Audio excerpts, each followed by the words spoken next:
Saudara, banyak peristiwa yang terjadi dalam satu pekan ini. Kami pilih 3 di antaranya yang menuai banyak perhatian.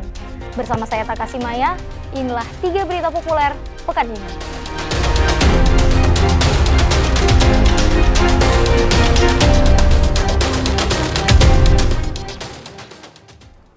Kita mulai dari berita pertama. Saudara, seorang dokter spesialis paru ditemukan tewas meninggal di rumah dinasnya di Nabire, Papua, Kamis pekan lalu. Kematian korban yang tidak wajar mengundang perhatian dari sejumlah pihak, termasuk Menteri Kesehatan Budi Gunadi yang menyempatkan diri mengunjungi rumah duka di Makassar, Sulawesi Selatan.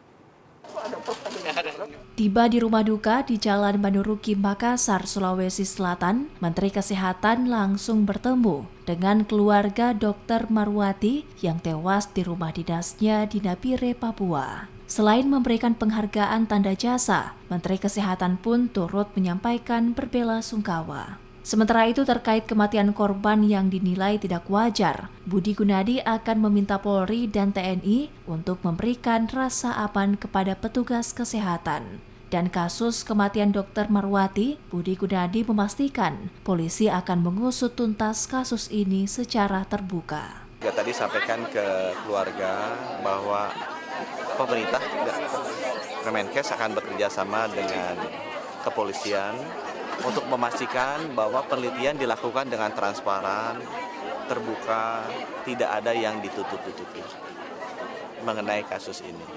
Membutuhkan waktu supaya tidak salah analisanya, dan nanti saya akan memberikan kesempatan kepada kepolisian Indonesia karena mereka yang menjadi pemimpin dari penyelidikan ini dibantu oleh Kemenkes. Yang ketiga, saya juga ingin sampaikan bahwa ini memberikan inspirasi bagi kita bahwa Dr. Mawar memberikan contoh bagaimana dia berdedikasi untuk melayani kesehatan masyarakat, tapi perlu ditingkatkan keamanannya. Jadi nanti kembali dari sini saya akan ketemu juga dengan Pak Kapolri dan Pak Panglima. Bagaimana layanan kesehatan masyarakat itu tetap harus kita jalankan dengan adil dan merata, dan harus disertai dengan jaminan keamanan yang baik bagi tenaga-tenaga kesehatannya, termasuk juga dokter-dokternya. Sebelumnya, seorang dokter spesialis paru bernama Marwati Susanti ditemukan meninggal dunia di rumah dinasnya di Nabire, Papua. Korban telah mengabdi di Papua selama 5 tahun dan menurut rencana akan dipindahkan ke Tangerang. Asis, Kompas TV Makassar, Sulawesi Selatan. Setelah adanya larangan warga negara asing mengemudi kendaraan bermotor di Bali, kini Imigrasi Makassar juga akan menindak tegas setiap warga negara asing yang tidak memiliki izin mengemudi kendaraan bermotor. Kantor Imigrasi Makassar bekerjasama dengan Rudenim dan polisi akan menindak tegas setiap warga negara asing yang berkendara namun tidak memiliki izin. Kantor Imigrasi kelas 1 TPI Makassar berpedoman pada Undang-Undang Lalu Lintas yang dimiliki kepolisian. Bagi warga negara asing yang tidak memiliki surat izin mengemudi dan juga tidak melengkapi diri dengan helm dan sebagainya, polisi berhak melakukan tindakan kepada warga negara asing. Jika ditemukan adanya pelanggaran, maka akan diberikan penindakan berupa deportasi. Sesuai dengan apa yang telah disampaikan oleh pimpinan Bapak Dirjen Imigrasi, beliau menyampaikan bahwa imigrasi akan menindak tegas kepada setiap warga negara asing yang melakukan pelanggaran di wilayah Indonesia, khususnya seperti yang ada di wilayah Sulawesi Selatan atau di Makassar.